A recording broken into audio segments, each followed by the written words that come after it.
بسم الله الرحمن الرحيم. ربي اشرح لي صدري ويسر لي أمري واحلل عقدة من لساني يفقه قولي. وسلسلة دي مانديق كوربا كحيران سومالي وردن أيانا إسكاله أنيقو أحمد نور محمد عبد الله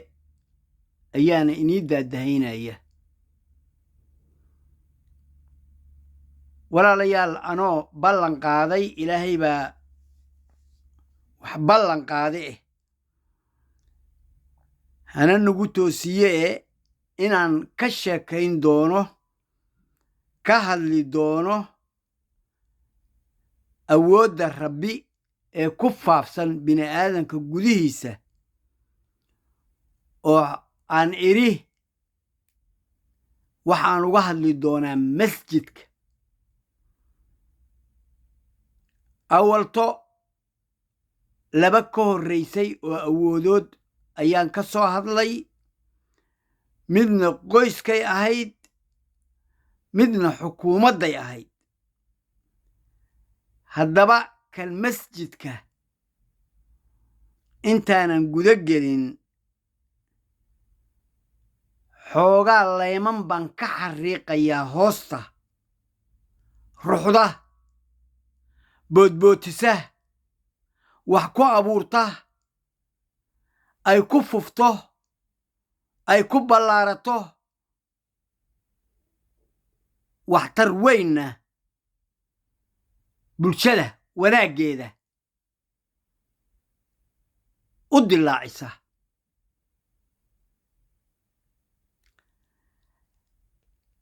taasoo ah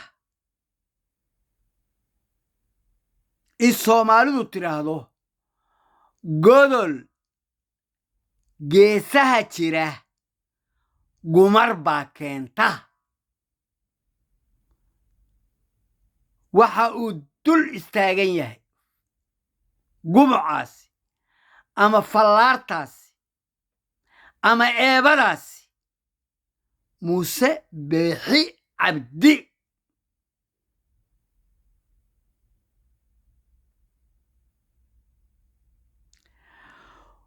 sababta aan u leeyahay sidaasna waxa weeye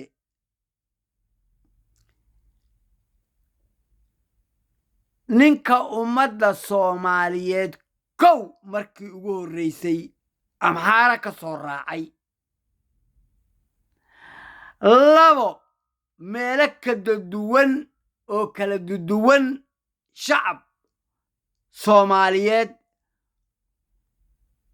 ku soo baduugay,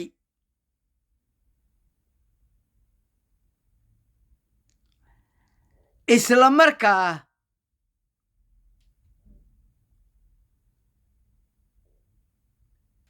isla ummadda uu ka dhashay dhexdeeda ilaa maalintuu soo galay hargeysa burca berbera hawadeeda inuu wax dhex qaso colaad iyo rabash ka dhex abuuro maahane ayadana aan wax guula lagu gaarin.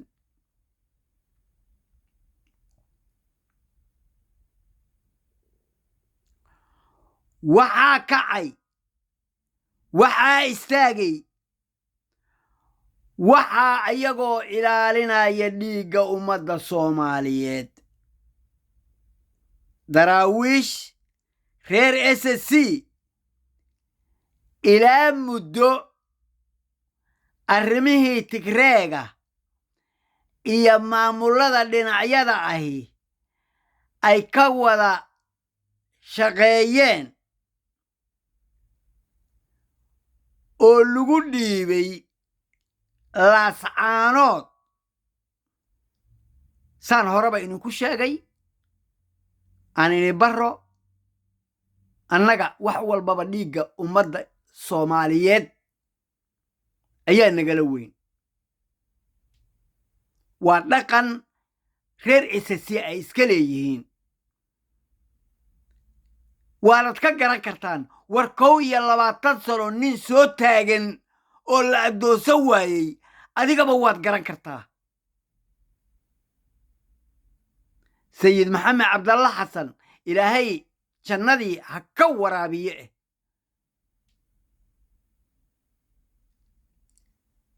diinta ayuu kor u qaaday ayagana waa daba galeen si kaafirnimada fidaysay ballaaranaysay meel walba saaqaysay looga joojin lahaa ummadda soomaaliyeed dhexdeeda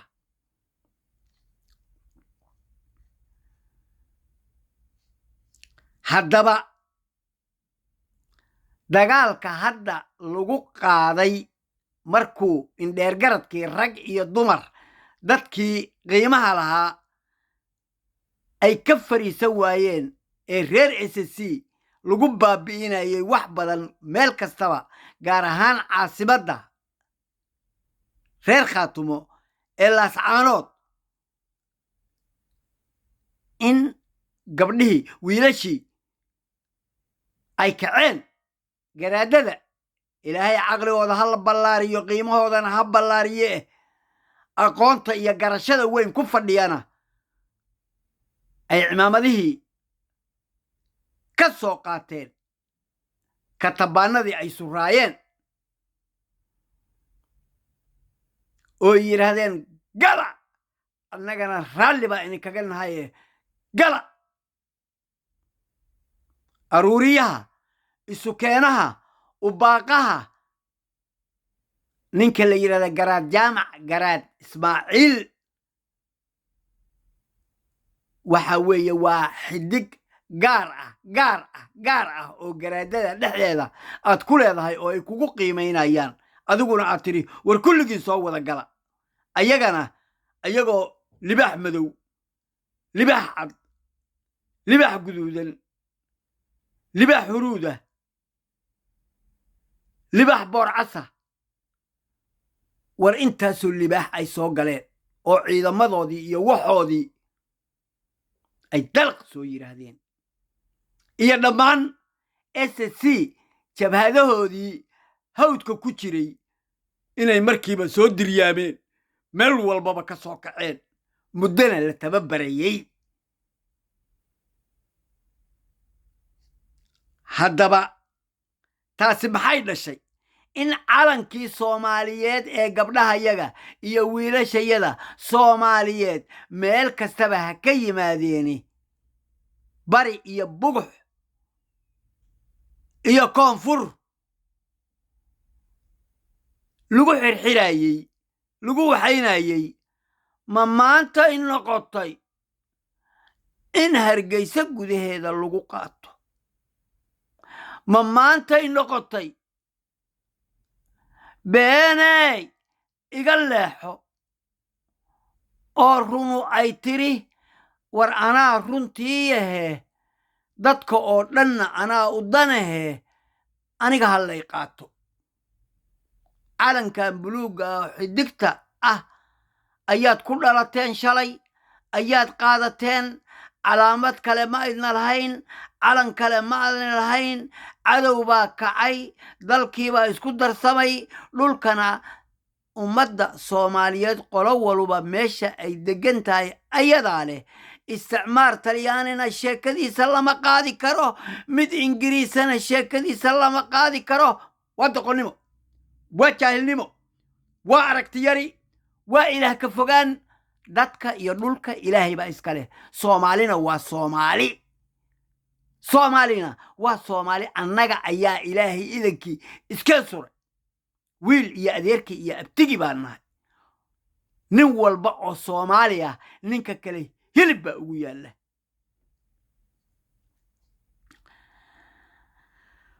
marka waxyaabaha daciifka ah waxyaabaha liidka ah waxa weeye qofka asagoo ilaahay uu yidhi tawakkal calallaahi wakafaa billaahi wakiilan ilaahay tala saaro haddee ilaahay goormaa tala saaran ka dhaa waa markaad xaqa ku socoto haddaadan xaq ku soconinin ilaahay xaqdarro ma kaamilo ma kaalmeeyo waa burburiyaa حق درده ضدك وضع وبربريا وايا والظالم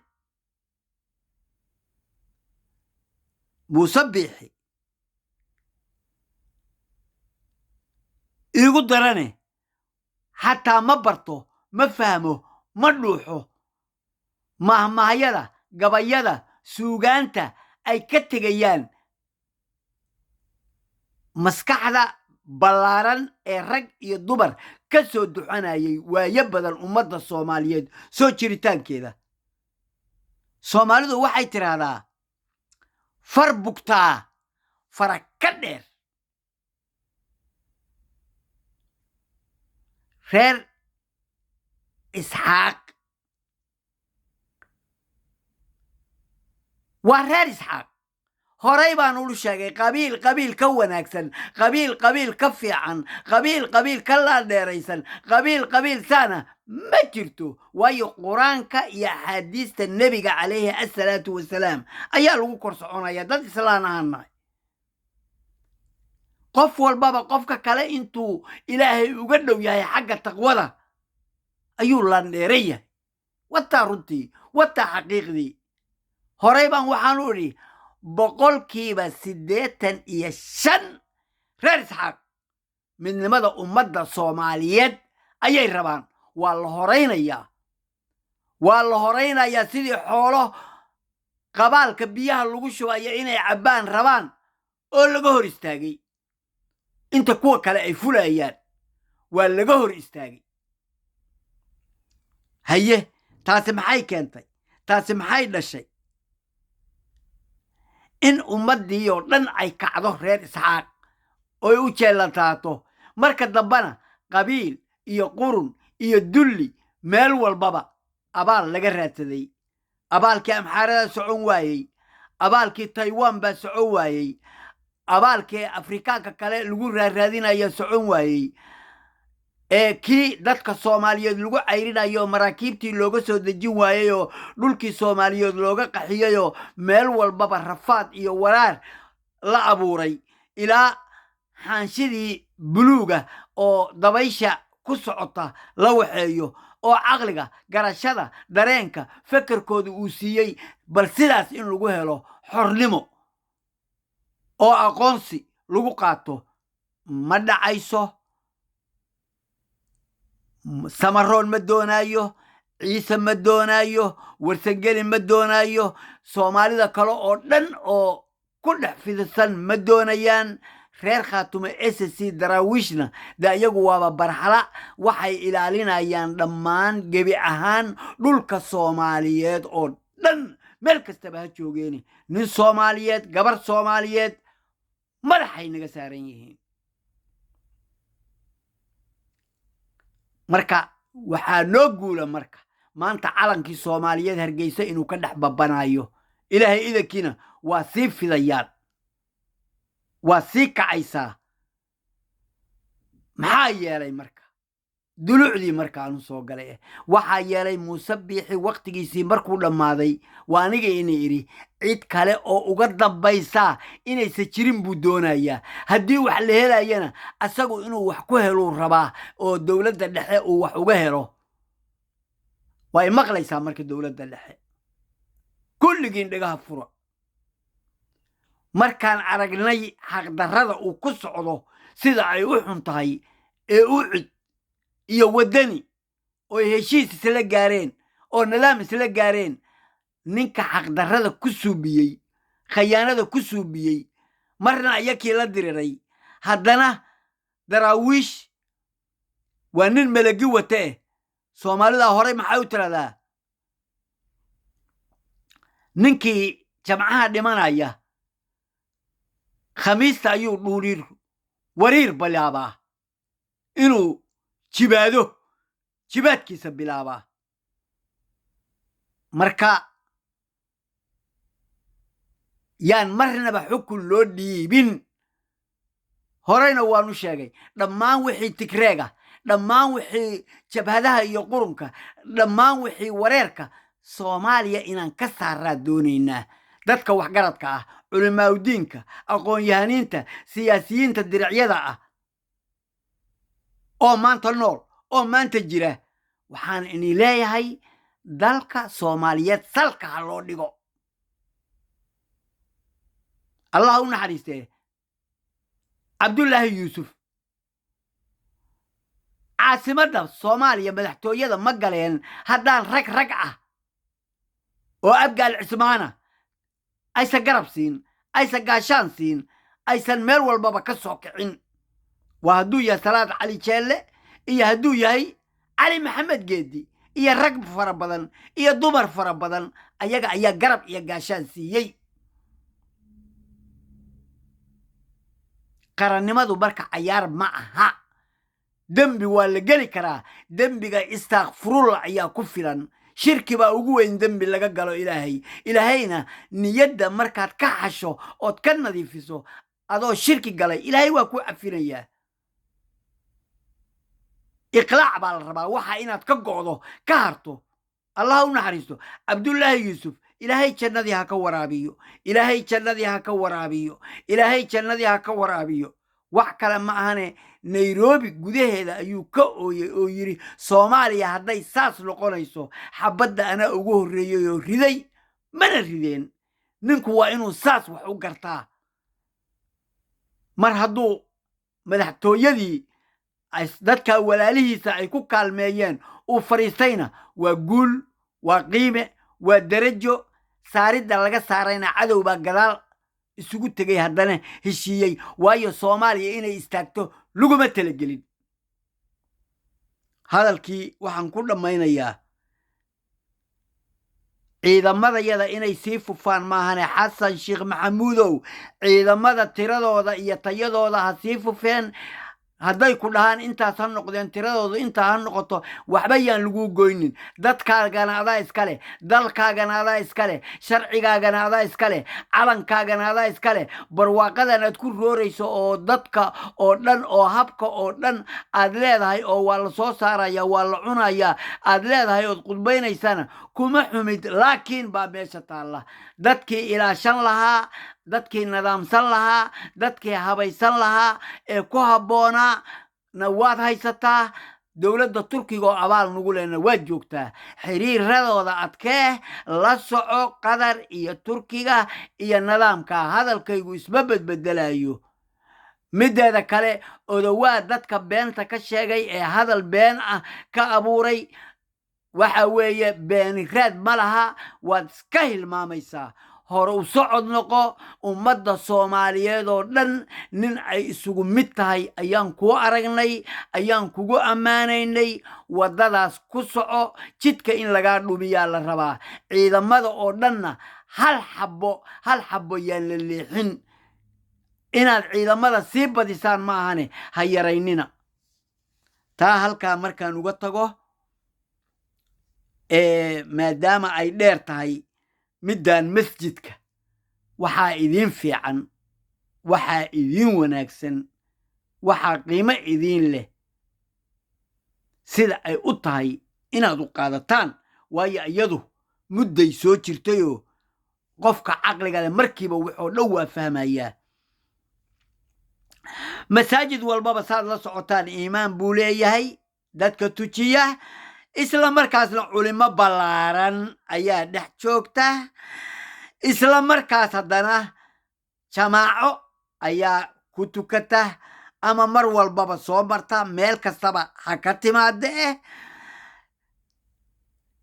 intaasi waa aragtida guud oo awoodda waxaa iskale markaas masaajidka ninka imaamka ah iyo culimada ku taxan oo ku xiran oo maamulaysa culimadaasi waa inay dowladda dhexe sharciga diinta islaamka dowladnimada lagu wadaa maadaama ummadda imaanaysa masaajidka kulligood oo day mu'miniina ay yihiin sharci toosan dalka in lagu wado ummadda Soomaaliyeed ee diinta islaamka aan ka leexleexanaynin waa in ay ka warqabaan culimadu masaakiinta agoonta iyo dadka liidliita noloshooda waxooda waa inay ogaadaan ayagoo ay isla wada xiran yihiin wasaaradda diinta iyo awqaafta وإن إسلو ولا صعدان إن إسكو حربان وي مدى صدحات ترتنك بلشده سيدي أي أترمي لهايد بلشدو سيدي أبادان لهايد بلشدو سيدي أففي لهايد بلشدو وإن جورك لبدياه أيضاً لغو حرين وحل عقا يحوله وهي النبي قال نمحو يري تزوجوا تكثروا ورجورك بدية ورجور سدا وجورك بدية إسلامكو هبطة ترى إسلامكو مال والبابا إنه كففه وهي النبي محمد عليه الصلاة والسلام مكة حوغا ددعة oo laga soo saaray markii hore asagoo wata oo madiina ka yimid buu wuxuu dabcay dagaal inuu ku qaado maka ilaahay ayaa malakul jibriil u soo diray oo yiri ka noqo ayaa ilaahay ku leeyahay ciidamadaada iyo dadkaaga iyo tabartaada soo badso madiinu dib ugu noqday markii dambe 10,000 asagoo wata ayuu qabsaday oo markaa loo fasaxay inuu maka galo maka cid walbaba ma gasho nabiga uunbaa markaas loo fasaxay هجاء مركا waxa weeye mar hadii diinta islaamka badida iyo taranta ay ku tahay waxa weeye gabdhaha yaga iyo wiilashayada dad badan baa naga leeday cadowga shisheeyana wuxuu rabaa Soomaaliya in la dabar gooyo gabdhaha Ilaahay ina siiyay iyo wiilasha dhalinyarada Ilaahay ina siiyayna guurkooda ha loo wada fududeeyo wax qarashana yaan la waxaynin isla markaasna ha loo qoondeeyo oo ha loo dhigo saldhig aad iyo aad u wanaagsan oo culimada iyo waxgaradka iyo dawladda iyo nidaamkaas sidaas loo arko waana ku amaanaya arrimahaas maalin waxa ka dhaqdhaqaajiyay Sheikh Abdi Hayy إلهينا عافمات هسيه عبد حرسي لفتقيسو دور جيربو هذا اللداس سوق هذا وانا كو أمانا يا أولولا وين وحا مرء قاضي أو بقول إياه هددي هل مرسو قوريي عبدي إلي أو تشبوتي كأها مدحويني أو هذا حيرولي أنا فيلا إن لصوفري دونه oo waxyaabaha aan ku jeclaaday waayo ummadda Soomaaliyeed marka ay badato awoodayda badanaysa anigana ama NFD hala joogo ama hala joogo maxay hayto Soomaali galbeed ama Djibouti hala joogo ama hala joogo koonfur meel kasta oo la joogo ummaddu marka ay tarbato ayay awoodna isi siisaa ayshadna isi siisaa coodkuna uu ka dhaxeeyaa cid walbana ka cabsataa carradoodana dhowrtaan marka ilaahu cudud la'aan iyo ciidan la'aan hana dhigin marka nabigeena oo ka tagay quraanka iyo sunnada waxaan ognahay haddana mabda'eena mahbadda aan haysanaa inay tahay shaafici أفرت مذهبه وجرته حنفي يا حنبلي يا مالكي يا شافعي أنه شافعي بأنا يسنا وإن علماء أمد كدر يرسا نظام كاس سنة إيو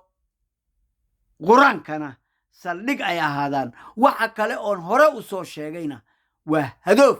أول بان مر هراء صور شيئين جوجية تاس مايا وتكفيره الاتحاد دم الجديد محايته اخوان المسلمين محايته وروح عصرا وهدف وي بين وي واحباب سياسيين يا خيانه كل رن حزب الاسلام ايو وحاصر لو بين وي كغدبه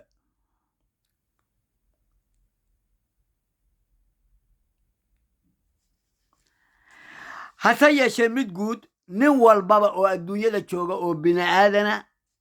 ما دام إلهي دين النبي محمد عليه الصلاة والسلام او كاني آياتها او ضمبيه سورة البقرة او كعدي لا إكراه في الدين قد تبين الرشد من الغي مرهدو إلهي يري دين تو يعدها وامقتها وحول بوعدي dadka aan marka diinteenna haysan ee diimihii hore ayagu haysta faraha lama gashanayo waa la dhowrayaa waa la ixtiraamayaa waxa ay wataan ayagiyo ilaahay bay ka dhaxeeyaan annaka ninkii islaan ahaa oo soomaali ahaa oo soomaali u dhashay oo islaamnimada ka noqda qortaa loo dheeraynayaa waa la dilayaa laguma cayaari karo laguma dheeldheeri karo qowmuluud sooma dhex geli karo wax allaale waxa diinta islaamka kutubka quraanka qisaska taariikhyaha wixii soo dhacay naloo ku sheegay marinkeeda ha wada mareen nin ilaahay nacabna ma liibaano nin rasuulka nacabna ma liibaano ilaahay iyo rasuulladiisana lama kala sooco lama kala saaro midba meel lama geeyo ilaahay ninkuu doortay iyo asagu waa isku lamaan yihiin mar walbaba hadalkii waxaan ku soo gabagabeeyey ummad xalaala oo wanaagsan inaan noqonnaan doonaynaa maantana rag iyo dumar boqolaal aniga iga cilmi badan iga aqoon badan iga aragti dheer ayaa meel walbaba ka buuxa ilaahu waa kugu mahad dalku waa kacayaa ilaahu waa kugu mahad